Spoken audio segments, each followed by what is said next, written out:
ప్రార్థించుకుందాము. వాక్యమయ్యన్న దేవా, మమ్మల్ని ఎంతగానో ప్రేమించిన మా యొక్క పరమ తండ్రి, మా జీవితాల్లో ప్రభువా, ఈ మండల కాలంలో, ఈ శ్రమణ దినాల్లో, ఈ లెంటి దినములో ప్రభువా, నీ ప్రియమైన సంఘమును నీ పరిశుద్ధ సన్నిధి నడిపించిన విధానము కొరకు వందనాలు. ఇప్పటి వరకు ప్రభువా, నీ యొక్క బిడ్డలు పాటలతో నీ నామాన్ని మహిమపరిచారు. ఎస్తేరు గ్రంథము నుంచి ప్రభువా, ఆహాషరుష్ కాలంలో తండ్రి జరిగిన ఆ సంఘటనల గురించి తండ్రి చక్కటి స్కిట్ని వేశారు ప్రభువా. మరి ప్రాముఖ్యంగా నీ దాసుడైన నన్ను ప్రభువా, నీ సిలువ చాటున మరుగుపరుచుకొని నీ ప్రియమైన బిడ్డలకు ప్రభువా, దేవుని యొక్క వాక్యమును అర్థమయ్యే రూపంలో దేవుని యొక్క సత్యాన్ని చెప్పే జ్ఞానము నాకు ఇవ్వమని, వినివారు ప్రభువా వినగలిగే చెవులను, ధ్యానించే హృదయమును, చూడగలిగే కనులను ప్రభువా నీ బిడ్డలకు ఇవ్వమని యేసుక్రీస్తు అతి పరిశుద్ధ నామంలో అడిగి వేడుకుంటున్నాం తండ్రి, ఆమేన్.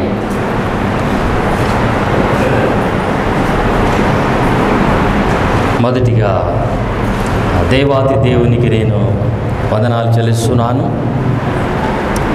అదేవిధంగా ఈ యొక్క అవకాశం ఇచ్చిన మన యొక్క ప్రెసిడెంట్ గురువుల వారు రెవరెండ్ రాజేంద్ర ఎడ్వర్డ్ అయ్య గారికి నా హృదయపూర్వకమైన వందనాలు చెల్లిస్తున్నాను. అదేవిధంగా మన యొక్క చర్చ్ ఆఫ్ సౌత్ ఇండియాలో మెదక్ అధ్యక్ష మండలంలో ఎడ్వర్డ్ అయ్య గారు అంటేనే ఒక సీనియర్ గురువులు. వారు చక్కగా దేవుని యొక్క సత్యాన్ని, ఆ దేవుని యొక్క మాటలను వారు చక్కగా పాటలు పాడుతూ సంఘాన్ని, ఉజ్జీవాన్ని కలిగిస్తూ ఉంటారు. అదేవిధంగా సనత్ నగర్ పాస్టేట్లో అయ్యగారిని చాలామంది ఇష్టపడుతూ ఉంటారు. అదేవిధంగా అందులో ప్రముఖుని నేనే. ఆ అయ్యగారి అంటే వాక్యం అంటే నాకు చాలా ఇష్టం. ఎందుకంటే వారు పెద్ద వయసు అయినా కానీ వారు చాలా తగ్గింపు జీవితం, తనను తాను తగ్గించుకున్నారు కాబట్టి ఈరోజు నాయ్య గారు హెచ్చించబడ్డారు. అదేవిధంగా ప్రియమైన వారులారా, ఈ చల్లని సాయంకాల వేళలో మీ అందరికీ ప్రభు యేసుక్రీస్తు నామములో ఆ శుభాలు, వందనములు నేను తెలియజేస్తున్నాను. ఇప్పటి వరకు మీరు దేవుని యొక్క మందిరానికి వచ్చి చక్కగా పాటలు పాడారు, దేవుని నామాన్ని స్మరించారు. అదేవిధంగా చక్కటి స్కిట్ ఆహాషరుష్ కాలంలో ఎస్తేరు యొక్క పాత్ర చక్కగా చేశారు. దాన్ని బట్టి అయ్యగారు ఎంతగానో అభినందించారు, నేను కూడా అభినందిస్తున్నాను. అదేవిధంగా మీరు ఆ యొక్క ఎస్తేరు గురించి పాత్ర వేస్తూ ఉంటే చాలామంది ఆసక్తిగా ఆ యొక్క స్కిట్ని, ఆ యొక్క డ్రామాని చక్కగా చూశారు. నాకు కూడా ఇలాంటి స్కిట్స్, ఇలాంటి డ్రామాలంటే చాలా ఇష్టం. నన్ను నేను పరిచయం చేసుకుంటాను. నా పేరు చిరంజీవి బాబు. మా సొంత ఊరు వచ్చేటాలకి భద్రాచలం దగ్గర ఒక పల్లె గ్రామం. మా ఊరు పేరు వించడము. అదేవిధంగా డోర్నకల్ అధ్యక్ష మండలంలో సువార్థికునిగా పనిచేశాను. అదేవిధంగా 2021లో ఆంధ్ర క్రిస్టియన్ వేదాంత కళాశాలలో బీడీ చేయడానికి ఏసీటీసీ వచ్చాను. అదేవిధంగా ఇప్పుడు బీడీ ఫైనల్ ఇయర్ చదువుతున్నాను. బీడీ అంటే బ్యాచులర్ ఆఫ్ డివినిటీ. అదేవిధంగా ఈ స్టడీ గురించి మీకు అందరికీ తెలిసి ఉండొచ్చు. అదేవిధంగా మన యొక్క సనత్ నగర్ పాస్టేట్లో సెంట్ పాల్ చర్చిలో నేను కాంట్రాక్ట్ వర్క్ చేస్తున్నాను. అదేవిధంగా ఇంకొక నెల వ్యవధిలోనే మరలా ఈ కాంట్రాక్ట్ పూర్తయ్యి మాకు ఏప్రిల్ 21వ తారీఖున గ్రాడ్యుయేషన్ సర్వీస్ ఉంటుంది. అనంతరము మరలా మా యొక్క అధ్యక్ష మండలంకి మేము వెళ్తున్నాము. కాబట్టి ఈ యొక్క అవకాశం కల్పించిన అయ్యగారికి నేను ప్రత్యేకంగా వందనాలు చెల్లిస్తున్నాను. అదేవిధంగా ఇక్కడ అందాక చక్కటి పాత్రలు చక్కగా వేశారు. అదేవిధంగా హామాను పాత్ర చాలా అట్రాక్టివ్గా ఉంది. అదేవిధంగా ఆహర్షరోసు రాజు, ఆ రాజు పాత్ర ఇంకొంచెం ప్రాక్టీస్ చేస్తుంటే బాగుండును. రాజు అనే వ్యక్తి ఎలాగుండాలంటే ఆ టీవీగా, హోందాగా, ప్రజలను భయపెట్టించే విధంగా ఆ పాత్ర చేస్తుంటే చాలా బాగుండును. అయినా కానీ వారు చక్కగా ఆ పాత్రను న్యాయం చేశారు. అదేవిధంగా మా చిన్నతనంలో కూడా ఇలాంటి స్కిట్లు వేయాలంటే నన్ను డ్రామాలు ఎవరు పెట్టుకునేవారు కాదు, స్కిట్లో పెట్టుకునేవాళ్ళు కాదు. కానీ నాకు ఆసక్తి ఉండేది ఆ స్కిట్ చేయాలని, అదేవిధంగా రాజు పాత్ర చేయాలని, ఆ ప్రధానమంత్రి పాత్ర చేయాలని ఇష్టపడేది. అక్కడ డైరెక్ట్ చేసే వాళ్ళని అడిగేది, అక్క నాకు ఒక పాత్ర ఇవ్వండి, అన్నయ్య నాకు ఒక పాత్ర ఇవ్వండి అంటే అనేవాళ్ళు, నువ్వు చిన్నవాడివి, ఏ పాత్ర కావాలంటే నాకు రాజు పాత్రే కావాలని కోరుకునేది. అంత ఇష్టం రాజు పాత్ర చేయడం. రాజు పాత్ర లేదు, ఇంకో పాత్ర చేస్తావా అని అడిగితే ప్రధానమంత్రి పాత్ర, ఇది ఇంకా చాలా కష్టం, ఎలాగ చేస్తావు, నువ్వు చిన్నవాడివి ఎలా చేస్తావంటే, అక్క పర్లేదక్క, ఎంత కష్టం ఉన్నా, ఎన్ని పద్యాలున్నా, ఎన్ని గద్యాలున్నా నేను నేర్చుకుంటాను, ఆ పాత్రను చేస్తానని చెప్తే, నేను 10th క్లాస్ చదివే రోజులలో నాకు హేరోదరాజు పాత్ర ఇచ్చారు. అది క్రిస్మస్ టైంలో. ఆ క్రిస్మస్ టైంలో చాలామంది వ్యక్తులు వస్తారు చర్చికి. అదేవిధంగా హేరోదరాజు పాత్ర అంటే అది చాలా యాక్టింగ్ చేయాలి. చేస్తావంటే నేను ఖచ్చితంగా చేస్తానక్క అని చెప్పినప్పుడు నాకు ఆ పాత్ర నేర్పించారు. ఆ పాత్ర నాకు సరిగా మాట్లాడమే రాదు. అదేవిధంగా పద్యాలు ఉన్నాయి, గద్యాలు ఉన్నాయి, పాటలు ఉన్నాయి. చాలా పెద్ద పాత్ర, దాదాపు హేరోదరాజు పాత్ర 1/2 hour ఉంటుంది. అంత పాత్ర మరి చేయగలుగుతామంటే నేను ఖచ్చితంగా చేస్తానక్క అని చెప్పాను. అయితే ఆ పాత్ర నాకు ఇచ్చారు. ఎలా చేశానంటే చాలా రోజులు కష్టపడి నేర్చుకున్నాను. ఒక పద్యము పాడిన తర్వాత నేను వాక్యంలోకి వెళ్తాను. అఖిల రచంబు రచయిత తాచినటి పేరు ప్రఖ్యాతి భువని ప్రబలినటి నరకుశ పాలన నగరినటి ధర హేరోదుకు మించిన ప్రభువు గలడే అరక్రముడా పరక్రముడా చగలధర చక్రముడా శాసించు మహాసాహసవంతుడగు నేను రాజునై ఉండగా వేరొక రాజు ఉద్భవించుడా కౌడి వింతగా ఉన్నది వాడు క్రమమున పెరిగి పెద్దవాడై ఈయన రాజ్యముడకు రాజుగటకు సందేహం లేదు. కథ ఎంత పని జరిగినది. ఇలాగా ఆ రాజు అనే పాత్ర ఇంత టీవీగా ఉండాలి. రాజు అంటేనే ప్రజలు భయపడాలి, రాజు అంటేనే సైనికులు భయపడాలి. ఇందాక రాజు సైనికులు పిలిచాడు, వాళ్ళు భయపడుతూ చిత్త మహాప్రభు అని భయపడుతూ వణుకుతూ రాజు దగ్గర రావాలి. వాళ్ళు ఏదో స్మైల్తో ఏదో కమెడియన్ లాగా వాళ్ళు వచ్చారు. బట్ అలా కాదు, నేర్చుకునేటప్పుడు ఆ దేవుని యొక్క సన్నిధిలో భయముతో, భక్తితో, వినయముతో, విధేయతతో పాత్రలో మునిగిపోవాలి. ప్రజలందరినీ కూడా అట్రాక్ట్ చేయాలి.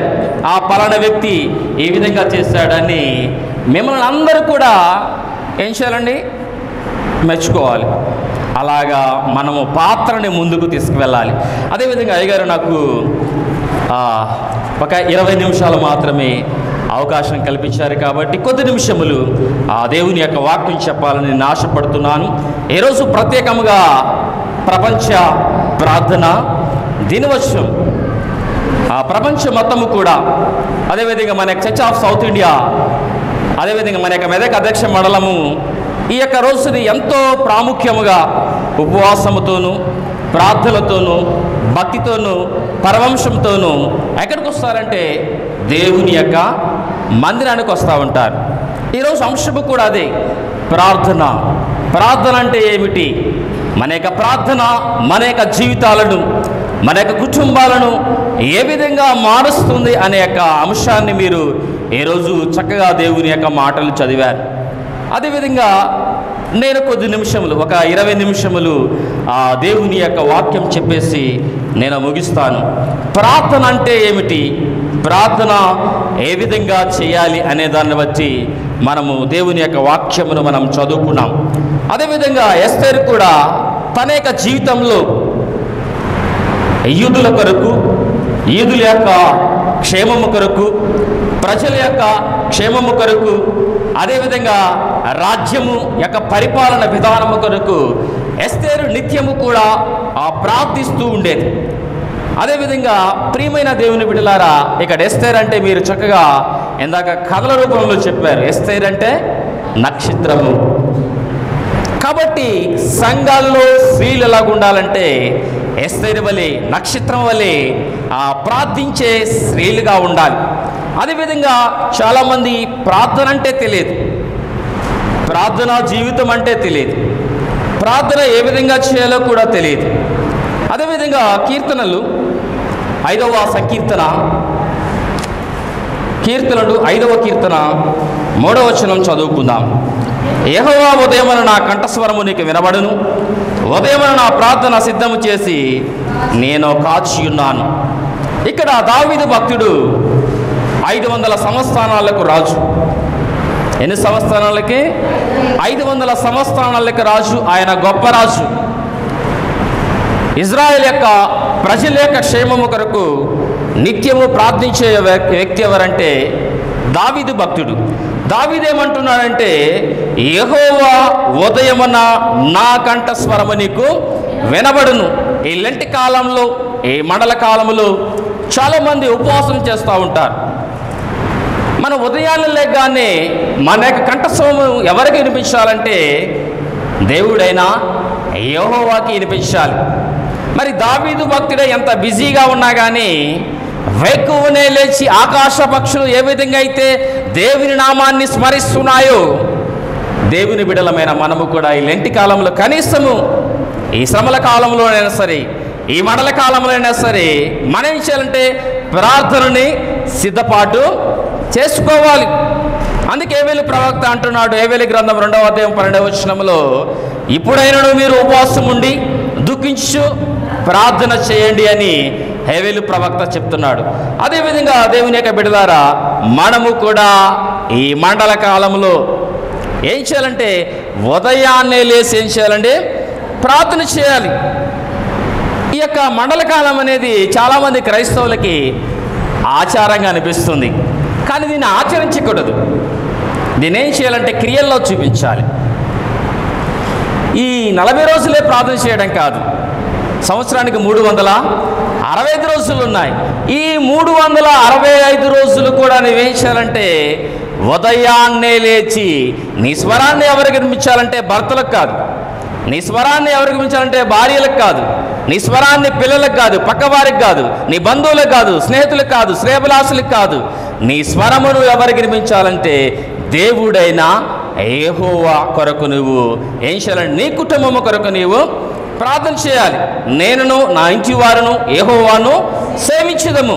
ఉదయాన్నే లేచి ఇంటి ఇల్లాలు. ఈరోజు స్త్రీలకు చాలా ప్రత్యేకమైన దినం కాబట్టి ఇంటి ఇల్లాలుగా, ఇంటిని చక్కబెట్టే ఒక స్త్రీగా నువ్వేం చేయాలంటే నీ కుటుంబము కొరకు, కుటుంబ యజమాని కొరకు, నీ భర్త కొరకు ప్రార్థించే వ్యక్తిగా ఉండాలి. మీ భర్తల కొరకు ప్రార్థన చేయాలి. ప్రభువా, నా భర్త ఉద్యోగం చేస్తున్నాడు, వ్యాపారం చేస్తున్నాడు, కష్టపడుతున్నాడు, తన యొక్క రెక్కల కష్టాన్ని దీవించండి, తన యొక్క ఉద్యోగాన్ని దీవించండి. ప్రభువా, మా పిల్లలు చదువుతున్నారు, ఉన్నతమైన చదువులు చదవాలి. అదేవిధంగా వాళ్ళు స్కూల్లో, కాలేజీలో, యూనివర్సిటీలో వాళ్ళు ఉన్నతమైన చదువులు చదివి ఫస్ట్ క్లాస్లో పాస్ కావాలి, ర్యాంక్ సంపాదించుకోవాలని ఉదయాన్నే లేచి మీరు ఎవరి కొరకు ప్రార్థన చేయాలంటే నీ కుటుంబం కొరకు ప్రార్థన చేయాలి. యేసుక్రీస్తు వారు కూడా యెరూషలేములో సిలువ మోస్తామంటే అనేక మంది స్త్రీలు ఏం చేశారంటే, యెరూషలేము కుమార్తెలు యేసుక్రీస్తు వారి యొక్క శ్రమలను చూసి, ఆయన యొక్క శరీరము దున్నబడినప్పుడు ఆ గాయాలను చూసి స్త్రీలందరూ ఏడుస్తున్నారు, మొరపెడుతున్నారు. అప్పుడు యేసుక్రీస్తు వారు అన్నారు, అమలారా, నా కోసం ఏడవద్దు, మీకోసము, మీ పిల్లల కోసము, మీ కుటుంబము కోసము కన్నీళ్లు కార్చండి అని యేసుక్రీస్తు వారు చెప్పారు. అదేవిధంగా మనం ఎవరి కొరకు ప్రార్థన చేయాలంటే మన కుటుంబము కొరకు మనం ఏం చేయాలండి, ప్రార్థన చేయాలి. అదేవిధంగా యోబు గ్రంథము 1వ అధ్యాయము 5వ వచనం మనం చూసుకున్నట్లయితే, యోబు గ్రంథము 1వ అధ్యాయము 5వ వచనం. యోబు తన కుమారులు పాపం చేస్తున్నారని తమ హృదయంలో దేవుణ్ణి దూషించరేమని వారిని పిలవలంపించి వారిని పవిత్రపరిచి అరుణోదయమును లేచి వారిని ఒక్కొక్కరి నిమిత్తము దహన బలి అర్పించు వచ్చును. యోబు నిత్యము అలాగున చేయిచూ ఉండెను. ఇక్కడ యోబు ఏం చేశాడంటే, ఎప్పుడు లేచాడండి? వేకువనే అరుణోదయమును లేచాడు. లేచి తన కుటుంబము, భార్య, పిల్లలు పాపం చేశారేమో అని ఏం చేసేవాడు? ఉదయాన్నే లేచి దహన బలి అర్పించేవాడు, ప్రార్థన చేస్తూ ఉండేవాడు. ఇప్పుడు దహన బలి అవసరం లేదు. యేసుక్రీస్తు వారే దహన బలిగా గొర్రె పిల్లలాగా వచ్చి 2000 సంవత్సరాల క్రితము మన కొరకు ఆయన చనిపోయి తన పరిశుద్ధ రక్తాన్ని కార్చి మన పరిశుద్ధులుగా ఆయన తీర్చడానికి ఆయన చనిపోయి 3వ దిన పునరుద్ధానుడై లేచాడు. కాబట్టి యోబు ఏ విధంగా అయితే అరుణోదయంలో లేచి ప్రార్థన చేస్తున్నారో, దేవుని బిడ్డలమైన మనము కూడా ఏం చేయాలంటే అరుణోదయములు లేచి మనము ప్రార్థన చేయాలి. ఎలాగూ ప్రార్థన చేయాలంటే నెహెమ్యా గ్రంథము 1వ అధ్యాయము 6వ వచనం మనం చూసినట్లయితే, నెహెమ్యా గ్రంథము 1వ అధ్యాయం 6వ వచనంలో, నీ చెవి యొగ్గి నీ నేత్రములు తెరిచి నీ సన్నిధి దివారాత్రము నీ దాసులైన ఇశ్రాయేలు పక్షముగా నేను చేయు ప్రార్థన అంగీకరించుము. నీకు విరోధంగా పాపం చేసిన ఇశ్రాయేలు కుమారుల దోషములను నేను ఒప్పుకొని ఉన్నాను. నేనును నా తండ్రి ఇంటి వారును పాపము చేసి ఉన్నాం. మనము ప్రార్థన చేసేటప్పుడు ప్రభుల వారిని ఏమడగాలంటే, ప్రభువా నేను ప్రార్థించుండగా నీ నేత్రములు తెరిచి నీ చెవి యొగ్గి నా ప్రార్థన నీవు ఆలకించుము. కాన్ఫిడెంట్గా దేవునితో మాట్లాడాలి. ఎలాగ మాట్లాడాలంటే, ప్రభువు నా ప్రార్థన వింటున్నాడు. విశ్వాసంగా ప్రార్థన చేయాలి. విశ్వాస సహితమైన ప్రార్థన రోగిని స్వస్థపరచును. కాబట్టి నీ విశ్వాసాన్ని బట్టి దేవుడు నీ ప్రార్థన వింటున్నాడు. చాలామంది అనుకుంటారు, ఆ ప్రభుల వారు నా ప్రార్థన వింటున్నాడో లేడు. ఎందుకంటే ఈ ప్రపంచంలో అనేక మంది క్రైస్తవులు ఉన్నారు. ఈ సమయంలో అనేక మంది క్రైస్తవులు ప్రార్థన చేస్తూ ఉంటారు.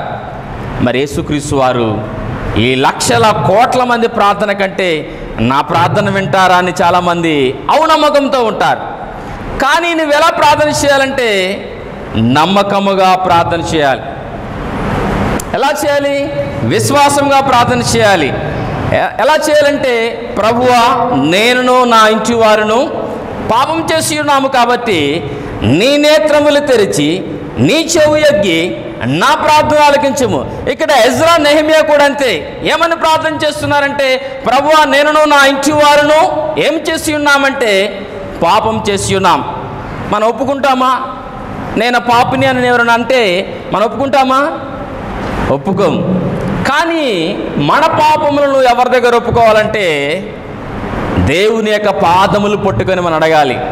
అందుకే కీర్తనకారుడు అంటాడంటే, నేను పాపములో పుట్టినవాడను, నా తల్లి నన్ను పాపములోనే కన్నది అని కీర్తనకారుడు చెప్తున్నాడు. అదేవిధంగా ఈ లోకంలో ఎవడను నీతిమంతులు లేడు. అందరూ పాపం చేసి దేవుడు అనుగ్రహించే మహిమను పొందుకోలేకపోతున్నారు. అందరూ కూడా పాపులే. ఈ లోకము పరిశుద్ధ లోకము కాదు, పాపిష్టి లోకం.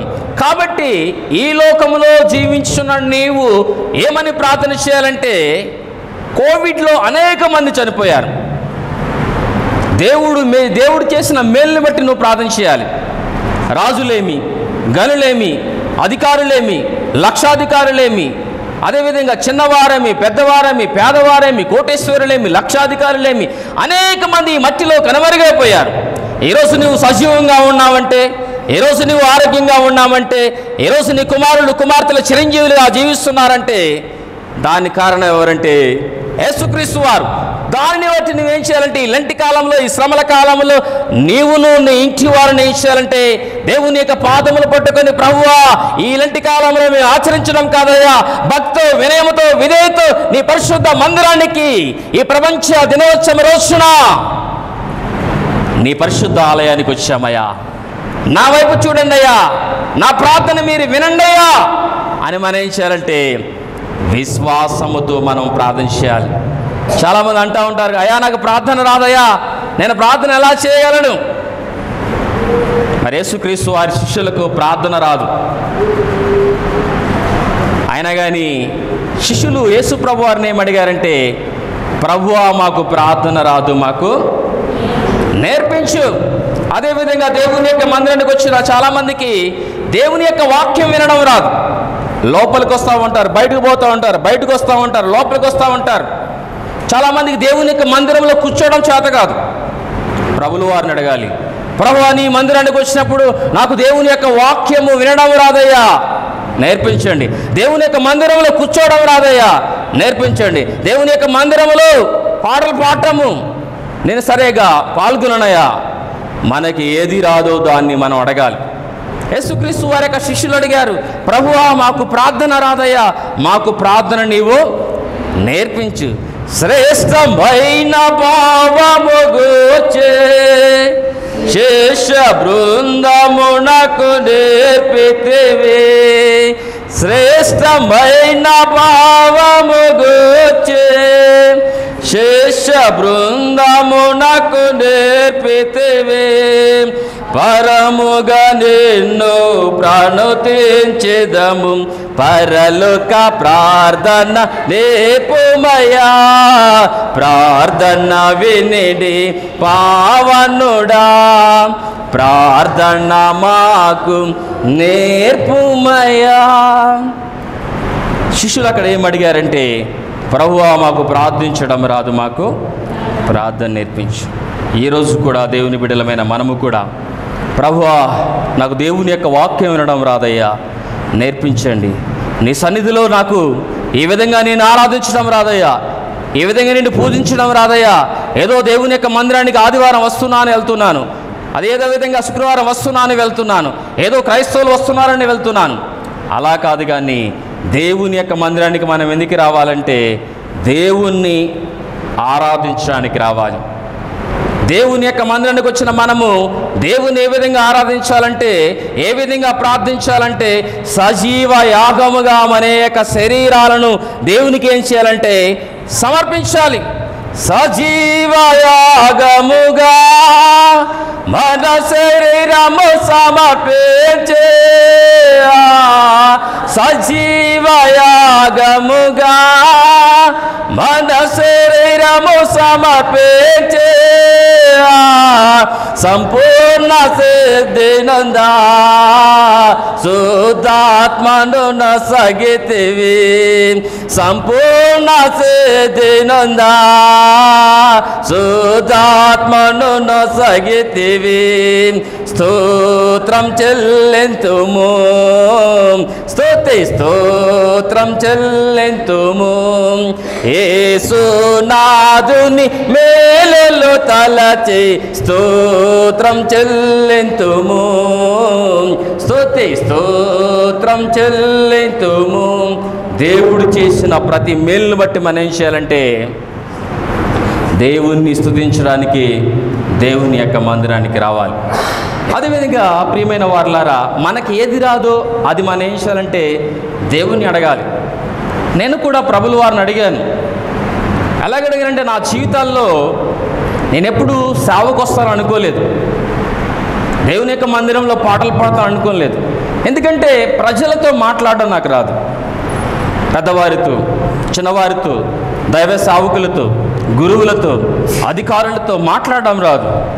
నేను ప్రభుల వారిని అడిగాను, ప్రభువా ఈ సమాజంలో నన్ను సేవకుడిగా ఎన్నుకున్నావు, కానీ నాకు ప్రార్థించడం రాదయ్యా, ప్రార్థన నేర్పించమని ప్రభుల వారిని అడిగాను.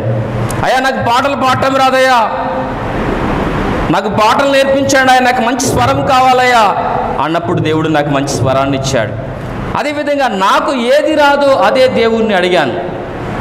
అదేవిధంగా నా చిన్నతనంలోనే నా డిగ్రీ కంప్లీట్ అయిన తర్వాత నేను ఎవాంజలిస్ట్గా మన చర్చ్ ఆఫ్ సౌత్ ఇండియాలోకి ఆ సేవకునిగా వచ్చాను. వచ్చినప్పుడు అప్పుడు నాకు ప్రార్థన రాదు, సరిగ్గా వాక్యం చెప్పడం రాదు, ప్రార్థన చేయడం రాదు, అసలు కాంగ్రిగేషన్తో ఎలాగుండాలో నాకు తెలియదు. ఏదో ఆదివారం చర్చికి వస్తాము వెళ్తాం. కానీ నేను 2017 సంవత్సరంలో ఎవాంజలిస్ట్గా వచ్చినప్పుడు అక్కడ పెద్దలు చెప్పారు, నువ్వు ఎవాంజలిస్ట్గా వచ్చావు కాబట్టి వాక్యం చెప్పమన్నారు. అప్పుడు నేను అన్నాను, ఏదో తండ్రి గారు పంపించారయ్యా వాక్యం చెప్పడం రాదు, నేను నేర్చుకొని చెప్తాను అని చెప్పాను. అయితే వాళ్ళు ఏం చేస్తారంటే ఆ మరుసటి సాయంత్రమే తండ్రి గారికి ఫోన్ చేశారు. తండ్రి గారండి, మా మధ్యలోకి వచ్చిన చిరంజీవి బాబుకి వాక్యం చెప్పడం రాదు, ప్రార్థన చేయడం రాదు, ఆ భలే సావకుని పంపించారని ఆ తండ్రి గారితో మాట్లాడారు. సంఘము కూడా నా మీద అనేక మాటలు అన్నది.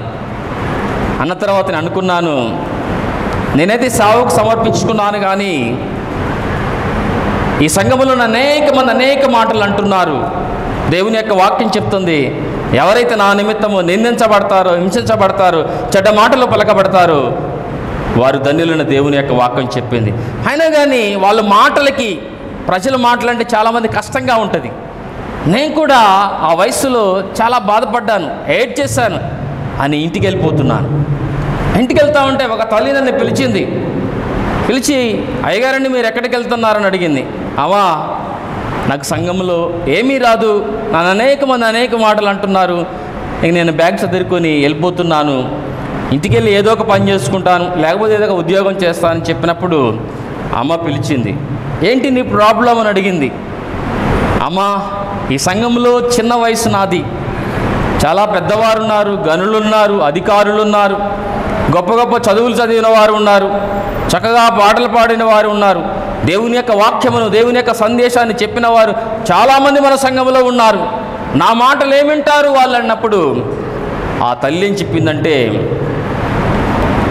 నువ్వు చర్చ్ ఆఫ్ సౌత్ ఇండియాలో ఎన్నుకోబడిన సావకుడు, ఏ రోజు భగవంతుడు నిన్ను పిలిస్తేనే ఈ స్థలానికి నువ్వు వచ్చావు, ఎవరో పిలిస్తే నువ్వు రాలేదు, నేను పిలిస్తే రాలేదు, సావకులు పిలిస్తే రాలేదు, భగవంతుడు పిలిస్తే ఈ స్థలానికి నీవు వచ్చావు అంటే, అమ్మ కష్టం అమ్మా, నేను చిన్నవాడిని, ఆ సేవ పరిచర్య చేయలేను అని చెప్పినప్పుడు ఆ అమ్మ ఈ విధంగా అంటుంది, చిన్నవాడవనియుండు చింతపడకుమా, తండ్రినే చేతబలి సిల్వ వైపు చూడుమా, చిన్నవాడవనియుండు చింతపడకుమా, తండ్రినే చేతబలి సిల్వ వైపు చూడుమా, నీకోసమే కదా ఈ ప్రాణ త్యాగం, నీకోసమే కదా ఈ ప్రాణ త్యాగం, ప్రవహించుచున్నదే హృదయ ధారలు, ప్రవహించుచున్నది హృదయ ధారలు, ప్రాణమా నా ప్రాణమా, ప్రాణమా నా ప్రాణమా. ఆ విధంగా ఆ తల్లి, నువ్వు చిన్నవాడు అని చింతించకు, ఏ రోజు దేవుడు ఎన్నుకుంటేనే ఈ ప్రదేశానికి వచ్చావు, ఆయన కార్చిన పరిశుద్ధ రక్తం చేత నీవు మేము కడగబడిగాము, ఈరోజు పరిశుద్ధులుగాను, నీతిమంతులుగాను, సావుకులుగాను, ఒక సంఘముగాను, ఒక సమూహముగా ఉన్నామంటే అది దేవుని యొక్క ప్రణాళిక అని అమ్మ చెప్పింది. ఆ రోజు నుంచి నేను నేర్చుకున్నాను వాక్యము, పాటలు, అదేవిధంగా గద్యాలు, పద్యాలు, సారాంశము, ఇవన్నీ కూడా ప్రభు సన్నిధిలో నేర్చుకున్నాను, ప్రభు యొక్క పాదములు పట్టుకొని. అదేవిధంగా 2020వ సంవత్సరంలో నాకు మ్యారేజ్ అయింది. మ్యారేజ్ అయిన తర్వాత నా భార్య ఏం చెప్పిందంటే, ఎంతకాలం నువ్వు ఎవెంజలిస్ట్గా పనిచేస్తావు, అదేవిధంగా నువ్వు డిగ్రీ కంప్లీట్ చేస్తావు కాబట్టి ఆంధ్ర క్రిస్టియన్ వేదాంత కళాశాలకు వెళ్ళి ఆ బీడీ చదవని మా మిస్సెస్ చెప్పింది. అయితే మా ఫ్యామిలీ ఏమో చాలా పేదవారు, అందరూ కూలి పనులు చేసుకునేవారే, అదేవిధంగా నాకు సపోర్ట్ చేసే వాళ్ళు ఎవ్వరు లేరు. అదేవిధంగా నా చిన్నతనంలోనే మా నాన్నగారు చనిపోయారు. మా ముందు కానీ వయసులో చాలా పెద్దది, ఎవరు కూడా హెల్ప్ చేసే వాళ్ళు లేరు. అదేవిధంగా మా మామయ్య అన్న చెప్పాడు, ఆ నాన్నని నేను చదివిస్తాను, నీవు ఏసీటీసీకి వెళ్ళి బీడీ కంప్లీట్ చేయమని చెప్పాడు. సరే మామగారు అని చెప్పాను. అదేవిధంగా ఏసీటీసీ ఎంట్రన్స్ రాసిన తర్వాత ఆ ఎంట్రన్స్లో నేను ఎగ్జామ్ రాశాను. అదేవిధంగా ఎగ్జామ్స్ రాసినప్పుడు నేను ఎంట్రన్స్లో పాస్ అయ్యాను. పాస్ అయిన తర్వాత ఇంటికి వెళ్ళాను. తండ్రి గారి దగ్గరికి వెళ్తే నువ్వు ఏసీటీసీకి వెళ్ళమని చెప్పారు. వెళ్ళమని చెప్పిన తర్వాత మా మావయ్య హార్ట్ అటాక్ వచ్చి ఆయన కోమలాకి వెళ్ళిపోయాడు. వెళ్ళిపోయిన తర్వాత మా మావయ్యకి కొన్ని వేల రూపాయలు, కొన్ని లక్షల రూపాయలు మా మావయ్య ఎంతైతే సంపాదించాడో అంత ఖర్చు మొత్తము హాస్పిటల్లో ఖర్చు అయిపోయింది. అదేవిధంగా చదివించే తల్లిదండ్రులు లేరు. అదేవిధంగా నాకు ఆస్తిపాస్తులు ఏమీ లేవు.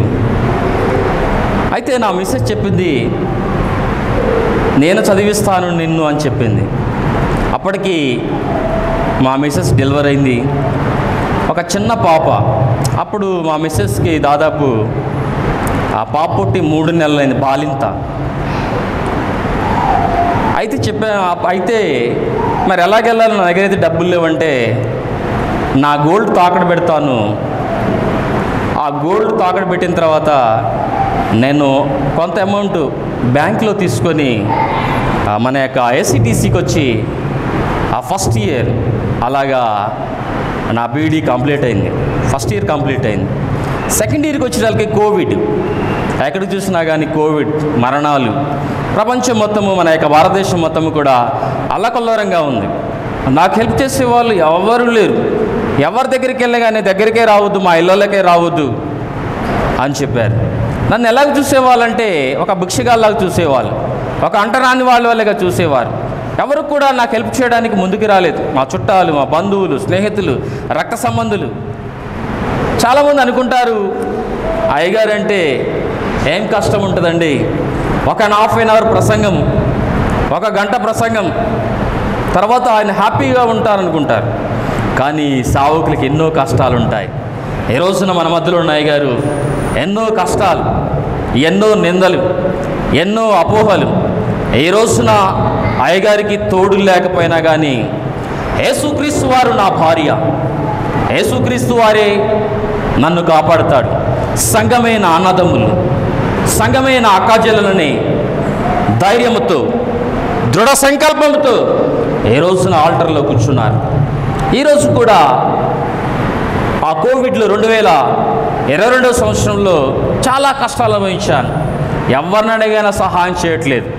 గోల్డ్ ఏమో బ్యాంకులో ఉంది, దాన్ని బయటికి తీసి అమ్మేద్దామన్నా కానీ డబ్బులు లేవు. అదేవిధంగా మా మిస్సెస్ ఏమో డిగ్రీ వరకు చదువుకుందా కానీ మా పాపను పట్టుకునే వాళ్ళు ఎవ్వరు లేరు. పాపను పట్టుకుంటే ఏదో ఒక ఉద్యోగం చేద్దు. మాది పల్లెటూరు. మా మిస్సెస్, నేను చెప్పాను కోవిడ్లో అప్పుడు హాలిడేస్ ఇచ్చారు. నేను కూడా చిన్నప్పటి నుంచి ఏ ఉద్యోగం చేయలేదు, ఏ పని చేయలేదు, ఎవరితో మాట్లాడేవాడిని కాను. అయితే అది పల్లెటూరు కాబట్టి అక్కడ ఏం పనులు దొరుకుతాయి? కూలి పనులు మాత్రమే దొరుకుతాయి. ఒకరోజు నేను వేసవిలో కూలి పనికి వెళ్ళాను. చిన్నప్పటి నుంచి ఎప్పుడు కూడా నేను పనికి వెళ్ళలేదు. అలాగా మా తల్లిదండ్రులు నన్ను పెంచారు. ఒకరోజు కూలికి వెళ్ళినప్పుడు ఆ రోజే ఎండ బాగా కాస్తుంది. ప్రతిరోజు కాస్తుంది, నాకు అలా అనిపించింది. అదేవిధంగా కావిడి కూలి, మీకు తెలుసో తెలియదు కానీ మిరప కోతలు, మిరప తోటలు ఉంటాయి కదా, ఆ పనికి వెళ్ళాను. కావిడి ఎప్పుడు పోయలేదు నా జీవితంలో. ఆ రోజే కావిడి నా మొదట భుజం మీద వేసుకున్నాను. అటు ఇటు బిందెలు వేశారు, చిన్న చిన్న బిందెలు, పెద్ద బిందెలు కాదు. ఆ బిందెలు కూడా చాలా బరువు ఉన్నాయి. ఆ బిందెలు మోస్తా ఉంటే నేను అనుకున్నాను, ఏంటి ప్రభువా, చదువుకుంటే బాగుండును, ఏదైనా ఉద్యోగం చేస్తే బాగుండును, చిన్న చిన్న ఉద్యోగాలు. ఏంటి నాకు ఈ పరిస్థితి? ఆ రోజు మధ్యాహ్నం దాకా ఎంతో కష్టపడి ఎండలో మోసాను. మోసి నాకు అలసట వచ్చింది. తర్వాత మధ్యాహ్నం లంచ్ టైంలో బ్రేక్ ఇచ్చారు. తర్వాత మధ్యాహ్నం 2 గంటల నుంచి బాగా ఎండేస్తుంది. ఆ కావిడి మోస్తూ ఉంటే నాకు ఏడుపు వస్తుంది, దుఃఖం వస్తుంది, కన్నీళ్లు కారుస్తున్నాను. ప్రభువా, ఏంటి ప్రభువా, సావుకుడిగా అయితే నన్ను ఎన్నుకున్నావు, కానీ ఏంటి నాకు ఈ కష్టాలు ఈ సావుకు వచ్చిన తర్వాత అని మోస్తూ మోస్తూ ఆ ఎండకు తట్టుకోలేక కింద పడిపోయాను. అక్కడున్న రైతు, ఎవరు బాబు ఎందుకు వచ్చావంటే, నా కష్టాన్ని నేను చెప్పుకున్నాను, రేపటి నుంచి నువ్వు కూలికి రావద్దని చెప్పాడు. ఆ అలా నేను ఇంటికి వెళ్ళాను. ఇంటికి వెళ్ళిన తర్వాత నా భార్యకి చెప్తే నా భార్య బాగా ఏడ్చింది. అండి, మీరు కూలి పనులు చేయలేదు కాబట్టి మా మిసెస్ కూడా కూలి పనులు చేయలేదు, పాపను పట్టుకోండి నేను వెళ్తానని ఆమె వెళ్ళింది. నా భార్య ఎన్నడూ కూడా ఆమె కూడా వెళ్ళలేదు. ఆమె కూడా ఆ రోజు నుంచి నేను పాపను పట్టుకుంటే ఆ కోవిడ్ టైంలో ఆమె కూలి పనులకు వెళ్ళింది. ఎండలు, వానలు, చలిలో ఎంతో కష్టపడ్డది. ఏ రోజున మీ మధ్యలో నేను వాక్యం చెప్తున్నానంటే కారణము నా భార్య. చాలామంది చెప్తూ ఉంటారు, మీ భర్తలను కొంగు కట్టండి. అవి మాత్రమే ప్రార్థన ఆయుధముతో మీ భర్తలని కొంగు కట్టుకోవాలి. మాటలతో కాదు, చూపులతో కాదు, చేష్టలతో కాదు, ప్రార్థన ఆయుధముతో. అదేవిధంగా ఆ రోజు నుంచి ఆమె ఎండలో పనిచేస్తుంది. అదేవిధంగా ఆ సెకండ్ ఇయర్ ఏదో ఒక విధంగా అప్పులు చేసి 2వ సంవత్సరం కంప్లీట్ చేశాను. అదేవిధంగా థర్డ్ ఇయర్కి వచ్చేటానికి ఇంకా అప్పులు ఎక్కువైపోయాయి, సమస్యలు ఎక్కువైపోయాయి. మా అమ్మ మమ్మల్ని ఎలాగ చూస్తుందంటే ఫుడ్ పెట్టాలి, నా పిల్లల్ని చూడాలి. ఒక రోజున మా అమ్మ అన్నది ఏమన్నదంటే, నువ్వెందుకు బ్రతుకుతున్నావు, నీవు నీ భార్య ఆ గోదావరిలో దూకి చనిపోమని చెప్పింది. చూడండి, 9 మాసాలు మోసిన తల్లి పెంచలేక, ఏదో మా పిల్లల్ని చూడలేక ఆమె మమ్మల్ని మరణము కమ్మన్నది. కాబట్టి ప్రియమైన దేవుని బిడ్డలారా, అలాగా ఎన్నో సమస్యలతో నేను బీడీ థర్డ్ ఇయర్ కంప్లీట్ చేశాను. ఈ రోజున బీడీ ఫైనల్ ఇయర్ మన సంఘంలో, మన యొక్క మెదక్ అధ్యక్ష మండలంలో కాంట్రాక్ట్ వర్క్ చేయడము చాలా అదృష్టంగా నేను ఫీల్ అయ్యాను. అదేవిధంగా ఈ రోజున ఎన్నో సమస్యలతో హ్యాపీగా కనపడుతూ సంఘాన్ని ప్రజలతో మేము వదిలిస్తున్నాము, కానీ ఎన్నో అపోహలు. ఒకానొక రోజున మా పాప ఏమన్నదంటే, 4 ఇయర్స్ ఉంటాయి, డాడీ మీరు పాస్టర్ గారు కదా, పాస్టర్ గారి కంటే చాలా డబ్బులు ఉంటాయి, అదేవిధంగా మంచి మంచి బట్టలు వేస్తారు, మంచి మంచి ఫుడ్ తింటారు, మరి నువ్వు పాస్టర్వి, నాకు సరైన బట్టలు లేవు. అదేవిధంగా అమ్మకు కూడా సరైన బట్టలు లేవు. ఏ రోజు కూడా ఆ డాడీ నువ్వు నాకేమీ కొనించలేదు అని మా పాప అడిగేటాలకి అది చాలా దుఃఖం అనిపించింది.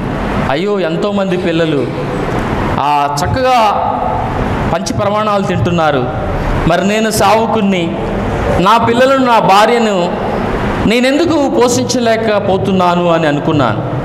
ఏ రోజు కూడా నా భార్య, ఏవండి క్రిస్మస్ వచ్చింది, ఏవండి జనవరి వచ్చింది, ఏవండి ఈస్టర్ వచ్చింది, ఒక సీర కొనిపెట్టండి, నాకు అది కొనిపెట్టండి, ఇది కొనిపెట్టండి అని ఎప్పుడూ అనలేదు. ఎందుకంటే నా భర్త చర్చ్ ఆఫ్ సౌత్ ఇండియాలో అధ్యక్ష మండలాల్లో గొప్ప చదువుకొని అధ్యక్ష మండలంలో ఘనమైన సేవ, ఘనమైన పరిచర్య చేయాలని ఏ రోజున ఆమె కూలి పనులు చేస్తూ నా పిల్లల్ని చదివిస్తూ ఏ రోజున ఆమె నన్ను ఈరోజు చదివిస్తుంది. కాబట్టి మేము సంవత్సరానికి వచ్చేటలకి దాదాపు 96,000 రూపాయలు ఏసీటీసీలో కట్టాలి. అదేవిధంగా ఫ్యామిలీ అయితే 1,08,000 రూపాయలు ఏసీటీసీలో కట్టాలి. ఆ విధంగా ఈ అయ్యగారి యొక్క సేవ, అయ్యగారి యొక్క పరిచర్య, అయ్యగారంటే ఏదో ఫ్యాన్ కింద తెల్ల వస్త్రాలు వేసుకొని కూర్చుంటున్నాడు, ఆయనకేమీ కష్టాలు ఉండవనుకుంటారు. కానీ సేవకులకి ఎన్నో కష్టాలు, ఎన్నో నిందలు, ఎన్నో అపోహలు. ఈ రోజున నోటీస్ నాకు ఇచ్చారు.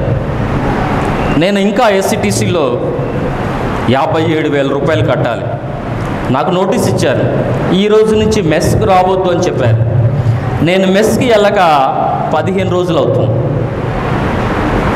మెస్లో నువ్వు రావద్దు చిరంజీవి బాబు, ఆయన నాకు నోటీసులు ఇచ్చారు. అయినా కానీ నా ఫ్రెండ్స్ మెస్కి వెళ్ళి వాళ్ళు ఏం చేస్తున్నారంటే వార్డెన్ అయ్యగారికి తెలియకుండా అందరూ కొంచెం కొంచెం ఫుడ్ నాకు ఇస్తున్నారు. అదేవిధంగా గ్రాడ్యుయేషన్ కల్లా నేను 57,000 రూపాయలు కట్టకపోతే నా గ్రాడ్యుయేషన్ ఆఫ్ చేస్తారు. ఆ విధంగా సావుకుల యొక్క కష్టాలు ఉంటాయి. ప్రతి విషయంలో కూడా నేను ప్రార్థన చేస్తున్నాను, ప్రభువా నీవే నా తండ్రి, నీవే నా సహాయకుడు, నీవే నా దేవుడు. అదేవిధంగా మన మధ్యలో ఉన్న అయ్యగారు కూడా ఎంతో సపోర్ట్ చేస్తాడు నాకు. చిరంజీవి అని చక్కగా అయ్యగారు మాట్లాడుతూ ఉంటారు, ఎంతో ప్రేమగా మాట్లాడుతూ ఉంటారు. తండ్రి స్థానంలో ఉండే అయ్యగారు ఒక తల్లిలాగా ఒక తండ్రిలాగా మాట్లాడుతూ ఉంటారు. నాకు అందుకే అయ్యగారు అంటే చాలా ఇష్టం. ప్రేమ, అంత ప్రేమగా హగ్ చేసుకొని, అదేవిధంగా ఏ అయ్యగారు అలా హగ్ చేసుకోరు. అయ్యగారు మాత్రము చిరంజీవి అని ఒక ప్రేమతో ఒక కన్న తండ్రిని ఏ విధంగా అయితే కౌగిలించుకుంటాడో అలా కౌగిలించుకున్నాడు. ఆ ప్రేమను బట్టి ఈరోజు మీ మధ్యలో దేవుని యొక్క మాటలు చెప్తున్నాను. కాబట్టి ప్రతి విషయంలో కూడా క్రైస్తవులు ప్రార్థనని ఆయుధంగా చేసుకోవాలి, కానీ నోటి మాటలని ఆయుధంగా చేసుకోకూడదు. ప్రతిది కూడా దేవుని మీదే ఆధారపడాలి, కానీ మనుషుల మీద ఆధారపడకూడదు. అదేవిధంగా ప్రియమైన వారులారా, నా యొక్క చదువు కొరకు, నా పరిచర్య కొరకు మీరందరూ కూడా ప్రార్థన చేయాలని దేవుడి కొద్ది మాటలను దీవించి ఆశీర్వదించబడును గాక. ఆమేన్. మమ్మల్ని మిక్కిలిగా ప్రేమించిన మా యొక్క పరమ తండ్రి, నీ కొందనాలయ్యా, నీ ప్రియమైన సంఘాన్ని బట్టి తండ్రి స్తోత్రాలు చెల్లిస్తున్నాం. స్త్రీలందరూ ప్రభువా, ప్రపంచంలో స్త్రీలని ఎక్కువగా వెంబడిస్తూ ఉంటారు. దాన్ని బట్టి ఈరోజు ప్రభువా క్రైస్తవ బిడ్డలు, క్రైస్తవ స్త్రీలు ప్రభువా వారి మందిరాల్లో తండ్రి చక్కటి ప్రోగ్రామ్స్ చేస్తూ ప్రభు తండ్రి సంఘాన్ని ముందు నడిపిస్తూ ఉంటారు. కుడి వచ్చిన బిడ్డలందరినీ కూడా ప్రభువా మీరు దీవించండి, ఆశీర్వదించబడిస్తున్నాను తండ్రి. ప్రత్యేకంగా ప్రభువా ఈ యొక్క ఆల్టర్లో కూర్చున్న అయ్యగారిని బట్టి ప్రభువా ప్రార్థన చేస్తున్నాను తండ్రి. అయ్యగారిని మీ ప్రభు మీరు దీవించమడిగిస్తున్నాను. పెద్ద వయసులో ప్రభువా ఈ మెదక్ అధ్యక్ష మండలం కొరకు ప్రభువా అయ్యగారు ఎంతో తండ్రి ప్రార్థనతో ప్రభు తండ్రి ఆయనకి ఎన్నో బలహీనతలు ఉన్నా కానీ ప్రభు తండ్రి వాటినన్నింటినీ లెక్క చేయకుండా ప్రభు అయ్యగారు దేవుని యొక్క సేవ చేస్తున్నాడు. అయ్యగారిని తన యొక్క పరిచర్యను వారి యొక్క రక్త సంబంధులను ప్రభు మీరు దీవించమడిగిస్తున్నానయ్యా. ఇప్పుడు వచ్చిన సంఘాన్ని అంతటిని ప్రభు మీరు ఆశీర్వదించమని యేసు అతి పరిశుద్ధ నామములో అడిగి వేడుకుంటున్నాము తండ్రి. ఆమేన్. ఓకే, థ్యాంక్ యూ అయ్యగారు.